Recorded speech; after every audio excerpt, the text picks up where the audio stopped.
warahmatullahi wabarakatuh, pemirsa Takalar TV. Saat ini kita sedang berada di program acara Ngopirong Takalar TV bersama saya Agus Haruna. Nah, pada kesempatan hari ini kita akan ngobrol bareng. Namanya Ngopirong, ngobrol pintar bersama salah satu tamu spesial kami di Takalar TV. Salah satu orang terpenting yang ada di Kabupaten Takalar, tidak lain dan tidak bukan adalah Bapak Insinyur Muhammad Darwis Sijaya, Ketua DPRD Kabupaten Takalar. Nah, tentu pemirsa Takalar TV tidak sabar lagi ingin mendengar seperti apa obrolan kita pada acara program Ngopirong pada kesempatan kali ini bersama Bapak Muhammad Darwis Sijaya. Assalamualaikum Pak. Assalamualaikum warahmatullahi wabarakatuh. Apa kabar ini Pak?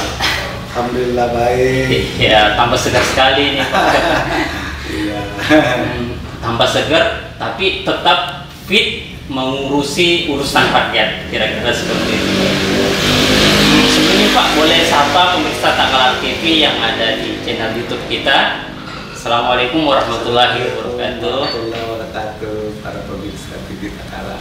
Oke, nah pemirsa Takalar TV, kita ketahui bersama bahwa Bapak Muhammad Darwis Sijaya ini adalah Ketua DPRD Kabupaten Takalar. Nah, tentu ini salah satu puncak dari karir politik yang ada di anggota DPRD tingkat kabupaten, yaitu Ketua DPRD. Tentu penasaran semua ini, bagaimana sih karir politik awal mulanya beliau bergabung ikut terjun di dunia politik hingga posisi Ketua DPRD sekarang. Mari kita bertanya kepada beliau. Pak, ini nih mungkin pemirsa Takalar TV penasaran seperti apa karir politik Bapak. Apakah ini langsung tiba-tiba jadi Ketua DPRD atau prosesnya yang panjang Pak dalam karir politik ini? Kalau posisi puncak yang kita raih saat ini adalah melalui perjalanan panjang yang kemudian memang tidak langsung, lika-likunya banyak dan dipenuhi dengan banyak tantangan, banyak rintangan, banyak hambatan. Tetapi itulah seninya dalam berpolitik. Di masa Orde Baru, setelah laku pemuda, saya masuk terjun di politik itu mengikuti jejak orang tua nenek saya yang pada waktu itu di Goa adalah salah satu pengurus Golkar dan anggota DPRD Kabupaten Goa. Lalu kemudian orang tua saya di Takalar adalah seorang kepala desa, dan di masa Orde Baru itu kepala desa identik dengan Golkar. Saat itu saya masuk di angkatan muda Partai Golkar. Lalu kemudian masuk di era reformasi, menjadi perubahan yang begitu signifikan. Saya masuk bergabung dengan dinamika politik pilkada pada saat itu yang kemudian mengiring kami masuk pada satu partai besutan orang Sulawesi Selatan, yaitu Pak Rias Rasid di PDK. Lalu kemudian di perjalanan kami masuk mulai menjadi caleg ya pada waktu itu. Saya masih menggunakan nomor urut. Waktu itu nomor urut untuk caleg. Iya. Saya di urut 3. Suara terbanyak. Saya dilirik waktu itu karena Bapak masih jadi kepala desa, jadi mungkin di situ dianggap ada suara ini di Komara. Lalu kemudian saya urut 3. Di perjalanan waktu selesai pemilu mendudukan 2 kursi untuk PDK saat itu. Saya kursi terakhir yang belum sempat. Di perjalanan Pak Andi Nursela waktu itu di PAW, saya yang jatah PAW. Tetapi karena pada saat itu saya lagi diberi amanah oleh Pak Habib, keluarga besar Habibie, wakil presiden kita, Pak Didi, adik-adiknya Pak Suyatin Habibie, untuk memegang salah satu perusahaannya di Indonesia Timur, di Indonesia Timur, Sulawesi, bagian Sulawesi Selatan, Sulawesi Tenggara, Sulawesi Utara waktu itu, sehingga memilih waktu itu untuk tidak mengambil jatah itu. Pilihan-pilihan politik Pak ya. Tetapi kemudian mungkin juga pada saat itu kami mungkin hati kecil yang sudah tidak sejalan dengan platform ataupun kerja-kerja partai, sehingga dan saat itu saya mulai dilirik oleh Partai Keadilan Sejahtera bersama dengan Ustadz Hasib, Ketua Majelis Ulama sekarang ini. Saya masuk justru di PKS lalu menjadi caleg. Nah, waktu itu saya memang spesialis urutan kedua itu di awal berkiprah di politik. Waktu itu yang duduk saya bersama dengan Ibu Salma Hasim. Di Takalan dapil satu kursi untuk PKS. Tapi saya urutan kedua. Ibu Salma Hasim yang menjadi peraih kursi pertama.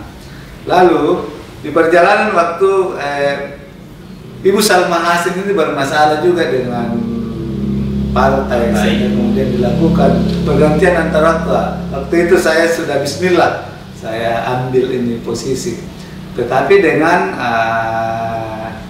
saya juga diberi amanah untuk tidak dilepas oleh keluarga Pak Habib untuk mengurus perusahaannya. Jadi rangkap jabatan, Pak. Saya tidak fokus waktu itu jadi anggota DPRD dan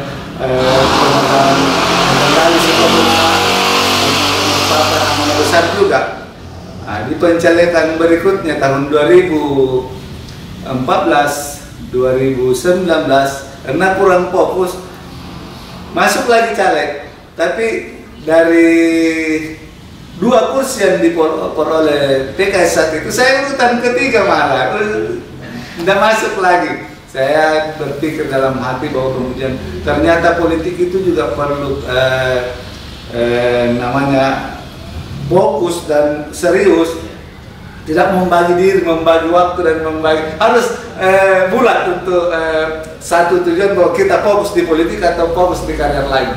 Makanya pada tahun 2017 kemarin untuk pencalekan 2019-2024 saya duduk dengan bersama keluarga saya, saya punya keluarga, istri dan anak-anak saya, bahwa kemudian untuk masuk ke perhelatan politik 2019-2024 saya harus fokus di politik dan akan meninggalkan usaha atau tugas yang diberikan oleh keluarga ibu untuk mengurus perusahaan. Saya akan minta resign, minta pengunduran diri dan masuk fokus politik karena jiwa saya ada di dunia politik.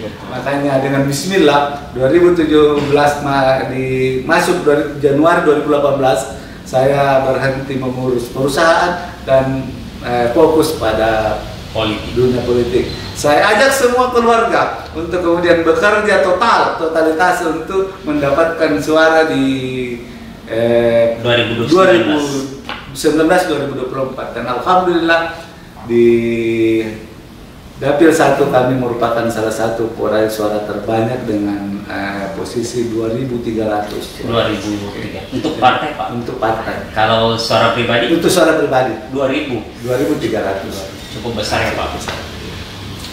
Jadi kalau saya boleh membaca tadi ya, itu perjalanan karir itu sebenarnya rezekinya memang di DPRD, cuma karena PAW batal, kemudian Allah simpankan untuk ketua DPRD saat sekarang ini. Nah, pemirsa Takalar TV sebenarnya kalau dilihat dari perjalanan karir di bidang politik tadi, Bapak Ketua ini sebenarnya adalah orang yang memiliki darah kepemimpinan. Bapaknya adalah seorang kepala desa misalnya, tadi itu dalam perjalanan karirnya, dan juga memang beliau sudah memiliki darah-darah politik hingga saat sekarang ini. Seni politiknya, seni dalam berpolitik cukup terasah di posisi sekarang di Ketua DPRD. Nah, pernah nggak Pak menyangka bahwa akan menjadi Ketua DPRD sebelumnya?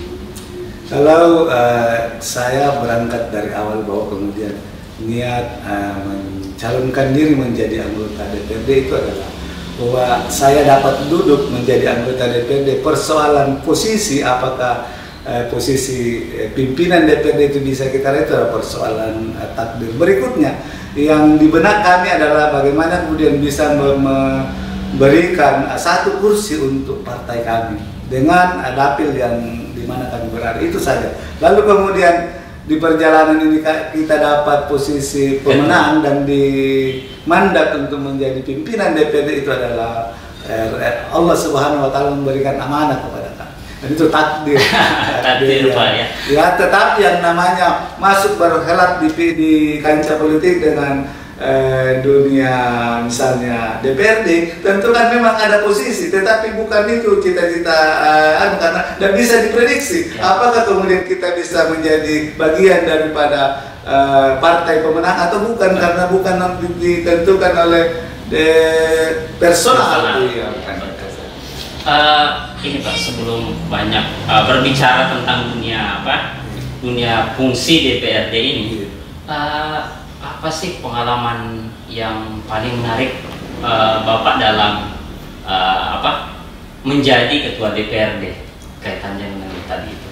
Iya, kalau hal-hal yang menarik bahwa kemudian selaku ketua DPRD itu ternyata kalau kita bayangkan bahwa dengan duduk sebagai ketua DPRD ini bayangannya akan asik, enak, nyaman.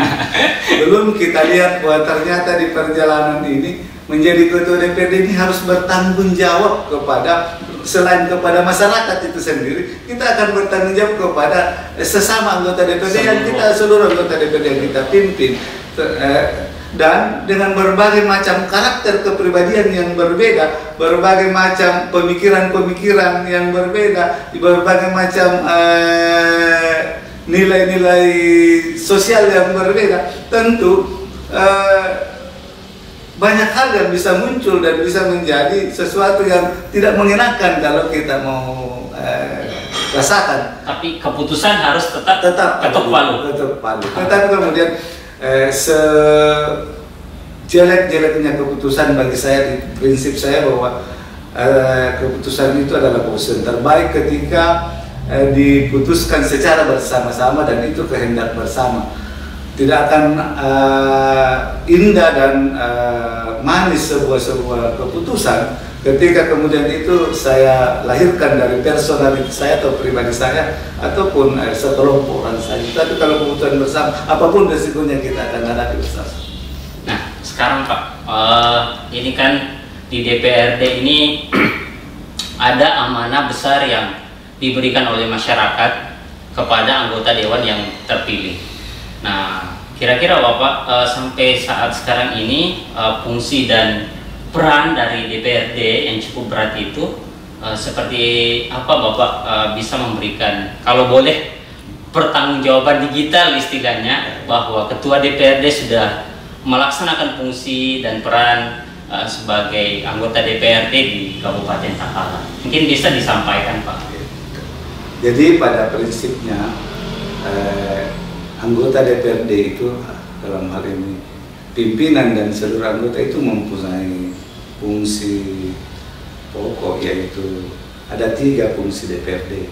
Yang pertama adalah fungsi legislasi. Dan kedua adalah fungsi budgeting atau penganggaran, dan yang ketiga adalah fungsi pengawasan. Legislasi dalam hal ini bahwa kemudian anggota DPRD itu bersama-sama dengan pemerintah, dalam hal ini bupati, yang mengajukan sebuah rancangan undang-undang yang kemudian akan dibahas bersama dengan DPRD, disetujui bersama DPRD, dievaluasi oleh DPRD, diawasi oleh DPRD, sehingga kemudian pelaksanaan daripada setiap peraturan daerah itu wajib hukumnya menjadi kontrol monitoring dari kita semua. Kemudian fungsi kedua adalah bersama-sama juga dengan pemerintah daerah melakukan pembahasan anggaran, pendapatan dan belanja daerah untuk kemudian kita belanjakan membangun daerah kita. Tidak ada satupun sepeser Rp1 pun, baik itu pendapatan maupun belanja yang dilakukan oleh pemerintah daerah yang tanpa persetujuan DPRD. Itu kalau di luar dari itu berarti akan melanggar amanah undang-undang. Oleh karena itu dari kedua tugas itu kita wajib untuk melakukan pengawasan terhadap jalannya, baik jalannya peraturan undang-undang yang telah kita tetapkan maupun jalannya penganggaran yang telah kita tetapkan, sehingga program-program kerja yang telah dilakukan atau dimajukan oleh OPD dan dilaksanakan oleh OPD itu wajib kita tahu, dan kita tahu sebagai sejauh mana pelaksanaannya. Boleh jadi kita turun ke masyarakat melalui reses menanyakan itu bagaimana tingkat kepuasan dari masyarakat terhadap pembangunan yang telah dilakukan oleh pemerintah. Nah, ini Pak, terkait misalnya tadi disinggung masalah reses, itu kan anggota DPRD menyerap aspirasi dari masyarakat, kira-kira seperti itu Pak. Bagaimana sebagai seorang ketua DPRD atau anggota DPRD untuk mempertemukan apa kemudian keinginan masyarakat dan perencanaan dari OPD? Seperti apa itu Pak? Jadi tentu sebagai wakil rakyat yang kemudian ditunjuk oleh dimandat oleh rakyat, wajib kita menyerap apa yang menjadi keinginan masyarakat untuk dalam hal ini pembangunan di kota. Sehingga kemudian DPRD ini turun dalam 1 tahun itu. Untuk saat ini kita minimal setiap kuartal kita turun menyapa masyarakat untuk menyerap apa yang menjadi kebutuhan dan keinginan masyarakat, yang selanjutnya kemudian kita bersama-sama dengan pemerintah daerah dalam ini OPD terkait kemudian membuat sebuah program untuk kemudian memasukkan dalam pelanggaran APBD kita untuk kita laksanakan di masyarakat.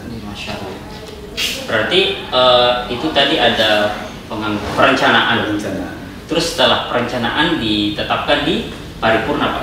Kalau setelah diajukan, direncanakan oleh OPD, oleh pemerintah daerah dalam hal ini. Di APD, kalau di DPD itu namanya Badan Anggaran, lalu kemudian diajukan ke DPD untuk dilakukan pembahasan bersama TAPD dan Badan Anggaran untuk persetujuan APBD.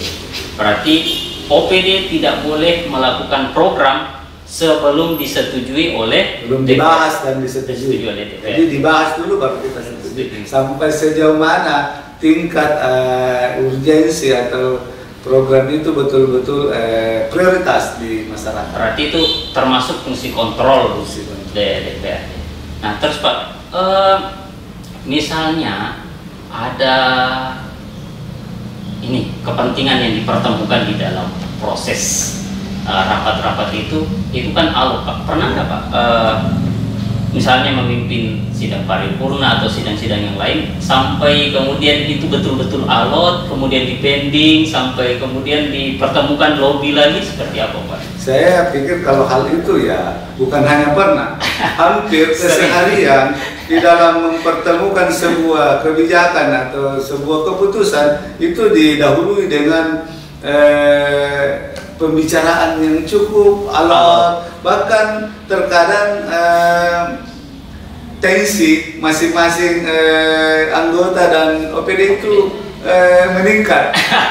Jadi harus bagaimana? Harus memang kita berkepala hati boleh panas, tetapi kepala tetap dingin untuk kemudian melihat dari sisi mana ini kita bisa keputusan-keputusan itu tidak menimbulkan keresahan dan tidak menimbulkan masalah. Saya pikir kemudian kita sama-sama mengetahui bahwa di DPR itu memang kalau kita tidak pandai-pandai menjaga hati, menjaga diri, bisa saja kita berbenturan. Dan itu pernah terjadi di DPR. Malah mungkin sampai di nasional itu beritanya DPRD Takalar baku hantam, berkelahi dalam rapat. Tapi itu saya pikir sebuah dinamika yang memang biasalah kalau di dunia politik. Tinggal pemimpin yang menengahi seperti itu. Terus Pak, ini yang ada juga ya, ini kan di musim pemilihan kepala desa itu juga dibicarakan di Dewan Pak. Jadi memang Pilkades ini tupoksi daripada dinas PMD, artinya kemudian yang melaksanakan ini eksekutif. Tetapi tidak bisa dipungkiri bahwa setiap luapan aspirasi masyarakat itu jatuhnya di DPD. Jadi eksekutif yang melaksanakan bikin sebuah permasalahan, DPD selalu jadi tumbalnya. Tetapi saya pikir itulah risiko menjadi. Saya cuma berharap bahwa kemudian dalam melihat sebuah permasalahan memang ini kan pilkada sekarang ini memang sementara tahapannya berlangsung. Dan sudah menimbulkan banyak riak, termasuk ini 2-3 hari ini, pekan ini kita lagi fasilitasi demo-demo yang masih sudah 2-3 kali ini di demo. Tetapi perlu juga kita pikir bahwa kita harus juga berada pada posisi yang harus independen dan dapat melihat sebuah permasalahan. Karena kalau kita berpihak pada satu kelompok atau satu personal, itu bisa justru bukan kedamaian yang kita dapat, tetapi justru malah lebih kisruh dan lebih besar lagi masalahnya. Jadi saya pikir tetap saja pada koridor regulasi dan aturan yang berlaku, apapun masalah, apapun resikonya kita hadapi bersama. Kembali ke regulasi. Nah, terkait regulasi ini Pak, ini kan sudah 2 tahun ya, masalah fungsi legislasi ini, masalah tema fungsi legislasi. Nah, kira-kira dalam 2 tahun ini sudah berapa ranperda atau perda yang dihasilkan atau diketuk palunya di DPR? Kalau di tahun pertama itu kita menghasilkan pengajuan rancangan peraturan daerah 16. Kalau yang berhasil kita jadikan peraturan daerah itu ada 13 di tahun pertama. Berarti presentasinya cukup besar. Dan tahun ini juga kita berusaha untuk menyelesaikan semua rancangan peraturan daerah yang masuk sampai kemudian menjelang akhir tahun ini. Mudah-mudahan kita bisa tetap pada angka-angka yang stabil, bahwa di kisaran 10-an ke atas peraturan daerah yang kita bisa telurkan. Karena wajib hukumnya juga kita dalam setahun itu, saat tahun kemarin itu kita 4 kali turun mensosialisasikan peraturan daerah dalam setahun. Tahun 2021 ini kita menambah kuantitas turun ke masyarakat untuk mensosialisasikan peraturan-peraturan daerah menjadi 5 kali. Artinya minimal bahwa dalam 2,5 bulan itu kita harus turun minimal 1 kali ke masyarakat. Sosialisasi apa yang telah kita lakukan, peraturan-peraturan daerah, apa yang telah kita lahirkan. Nah, terakhir nih Pak, mungkin di sesi terakhir ini ada harapan Bapak sebagai Ketua DPRD atau sebagai wakil rakyat di saat sekarang ini di Kabupaten Takalar, bisa mungkin disampaikan ke masyarakat pemirsa Takalar. Jadi selaku Ketua DPRD, harapan saya bahwa untuk menyongsong pembangunan Takalar yang kita harapkan, kita mari mendukung pemerintah daerah, mendukung DPRD, masyarakat bersama dengan kedua lembaga ini membangun daerah Kabupaten Takalar. Mari kita jangan saling mencari hal-hal yang kurang, tetapi bagaimana kemudian kekurangan itu kita carikan solusinya, kita carikan bagaimana untuk kemudian kita keluar dari permasalahan itu, sehingga Takalar kita bisa bangun bersama-sama dengan baik dan sesuai harapan. Karena ketika masyarakat, pemerintah dan anggota DPRD tidak sejalan, yakin kita tidak dapat mendapatkan sebuah harapan pembangunan sesuai dengan cita-cita kita. Saya pikir itu. Nah, pemirsa, itu tadi harapan terakhir dari Bapak Ketua selaku pimpinan tertinggi lembaga legislatif yang ada di Kabupaten Takalar, Ketua DPRD Kabupaten Takalar, Bapak Insinyur Muhammad Darwis Hidayah, agar kemudian legislatif, eksekutif, dan masyarakat juga ikut bersama-sama berpartisipasi dalam pembangunan daerah yang ada di Kabupaten Takalar ini. Nah, pemirsa Takalar TV, demikian perbincangan kita, obrolan kita pada kesempatan hari ini dengan Bapak Ketua DPRD. Mudah-mudahan di kesempatan lain Pak, ada kesempatan lagi, ada program lagi. Kita bisa ketemu lagi kapan-kapan untuk menyampaikan banyak hal. Iya. Pemirsa Takalar TV. Pemirsa Takalar TV, demikian program Ngopirong bersama Ketua DPRD Kabupaten Takalar, Bapak Insinyur Muhammad Darwis Sijaya. Saya Agus Haruna, mohon undur diri. Sekian, Assalamualaikum warahmatullahi wabarakatuh. Takalar TV, Bajina Takalar.